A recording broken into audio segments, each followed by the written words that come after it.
इस वक्त हमारे साथ बातचीत के लिए केंद्रीय राज्य मंत्री बीएल वर्मा मौजूद हैं। सर, अविश्वास प्रस्ताव के दूसरे दिन राहुल गांधी ने भाषण दिया जिसमें उन्होंने गंभीर आरोप सरकार पर लगाए हैं। प्रधानमंत्री को लेकर उन्होंने कई तरह की बातें कही। राहुल गांधी ने कहा कि रावण सिर्फ 2 लोगों की बात सुनता था, वैसे ही प्रधानमंत्री सिर्फ 2 लोगों की बात सुनते हैं। किस तरह से राहुल गांधी के भाषण को आप देख रहे हैं? देखिए, राहुल गांधी जी का भाषण मैं कहूँगा कि आज संसदीय परंपराओं के अनुरूप नहीं था।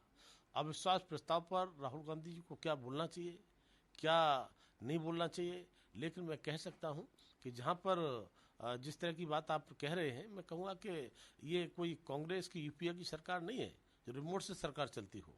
ये लोकतंत्र की सरकार है और माननीय प्रधानमंत्री के नेतृत्व में जिस तरह से लगातार 9 वर्षों में हमारा देश कहाँ पहुँचा है, देश की अर्थव्यवस्था कहाँ से कहाँ पहुँची है, पूरा देश जानता है। तब मैं कहूँगा कि आज जिस तरह से बचकाना हरकतें पहले भी वो करते रहे हैं, आज भी उन्होंने उसी प्रकार का अपना व्यवहार जो दिखाया है संसद के अंदर, मुझे लगता है कि इससे संसद की गरिमा को ठेस पहुंचती है। अपनी संसदीय परंपराओं को उन्हें सीखना चाहिए, लेकिन मुझे नहीं लगता कि वो अपनी संसदीय परंपराओं के अनुरूप वो आगे भी चल पाएंगे। आज जिस तरह से अपने भाषण के बाद में इस महिलाओं की तरफ इशारा करके फ्लाइंग किस कर रहे हैं, ये उनका व्यवहार है, ये कोई मनोरंजन का स्थल तो है नहीं। तब मैं कहूँगा कि इस तरह का कृत्य माफी योग्य भी नहीं है और मुझे लगता है कि चेयर भी इसका संज्ञान लेगी। सर, स्मृति ईरानी ने आरोप लगाया है राहुल गांधी पर फ्लाइंग किस को लेकर। उसके बाद महिला सांसदों ने शिकायत भी दर्ज कराई है। आपको लगता है संसद के अंदर ऐसा बर्ताव राहुल गांधी का? ऐसा बर्ताव तो मुझे लगता है कि राहुल जैसे लोग ही कर सकते हैं। उनके बारे में ऐसा ही नहीं कहा जाता है और उनकी बातों को तो कांग्रेस ही गंभीरता से नहीं लेती है, देश गंभीरता से क्या लेगा। तब मैं कहूँगा कि वो कहते हैं भारत दुखी है। अरे भारत दुखी नहीं है, भारत तो स्वाभिमान और सम्मान के साथ जिस तरह से आगे बढ़ रहा है और दुनिया में जिस तरह से स्थान उसका आगे बढ़ता जा रहा है, उसे उनको देखना चाहिए। लेकिन पता नहीं वो चश्मा कब लगाएंगे। तो मुझे लगता है कि उनको वो चश्मा लगाना चाहिए जिस तरह से वो देश 9 वर्षों में माननीय प्रधानमंत्री मोदी के नेतृत्व में आगे बढ़ा है, और राहुल जी को अपनी संसदीय परंपराओं को सीखना चाहिए। इसके साथ ही सर, राहुल गांधी ने अविश्वास प्रस्ताव पर बोलते हुए मणिपुर को लेकर कहा कि प्रधानमंत्री अब तक मणिपुर नहीं पहुंचे, भारत माँ की हत्या हुई है। ये भी आरोप राहुल गांधी की तरफ से आप लोगों पर लगाया गया है। देखिए, मुझे तो बड़ा कष्ट है सुनकर कि मैं तो बैठा हुआ था।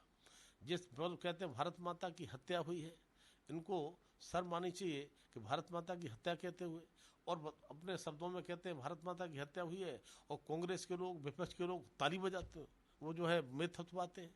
बताइए, ऐसे शब्दों पर मिथ हथवाना। तब मैं कहूँगा कि मणिपुर पर जहाँ तक चर्चा का सवाल है, मणिपुर पर चर्चा करने के लिए हमारे माननीय गृह मंत्री जी ने लगातार कहा है कि चर्चा करिए, कितनी ही लंबी चर्चा करने को तैयार है, लेकिन चर्चा से क्यों भागते हैं? तो चर्चा नहीं करेंगे, केवल कहेंगे चर्चा करो। तब मैं कहूँगा कि इनको केवल मणिपुर पर चर्चा नहीं करना चाहिए, पश्चिम बंगाल पर भी चर्चा करना चाहिए, राजस्थान पर भी चर्चा करनी चाहिए। जहाँ जहाँ इस प्रकार की घटना है सभी जगह चर्चा होना चाहिए। आखिरी सवाल है, इससे हटकर एक सवाल है कि बसपा प्रमुख मायावती ने ट्वीट किया है और कहा है कि सिर्फ यूपी में ही नहीं, राष्ट्रीय स्तर पर जातीय जनगणना होनी चाहिए। यानी जातीय जनगणना की अब मांग एक बार फिर से तेज हो गई है। 2024 का लोकसभा चुनाव भी करीब है।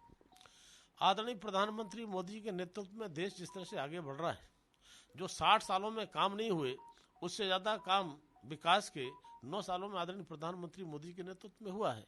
तो इसलिए विकास को देखना चाहिए, माननीय प्रधानमंत्री मोदी जी के कामों को देखना चाहिए। और जिस तरह से अर्थव्यवस्था पहले टर्म में 10वें स्थान पर मिली थी और दूसरे टर्म में 5वें स्थान पर पहुंची है, और जो तीसरा टर्म आने वाला है, आदरणीय प्रधानमंत्री मोदी जी ने कहा है कि भारत टॉप 3 की अर्थव्यवस्था में खड़ा होगा। तो इसलिए भारत आगे बढ़ रहा है और भारत विश्वगुरु बनने की बात तो हम कहते थे, लेकिन सच में विश्वगुरु बनते हम आगे देखेंगे और उसी राह पर भारत आगे बढ़ रहा है। लेकिन जातीय जनगणना की बात जिस तरह से उत्तर प्रदेश के नेता कर रहे हैं, किस तरह से आप देख रहे हैं? अखिलेश यादव इससे पहले कर चुके हैं। अब मैं कह रहा हूं कि जातीय जनगणना की बात उनको करने दीजिए, हम विकास की बात कर रहे हैं, विकास की बात आगे चल रही है, होती रहेगी। बहुत शुक्रिया बातचीत के लिए। कैमरा पर्सन रोहित के साथ स्वाति पाठक, भारत समाचार, दिल्ली।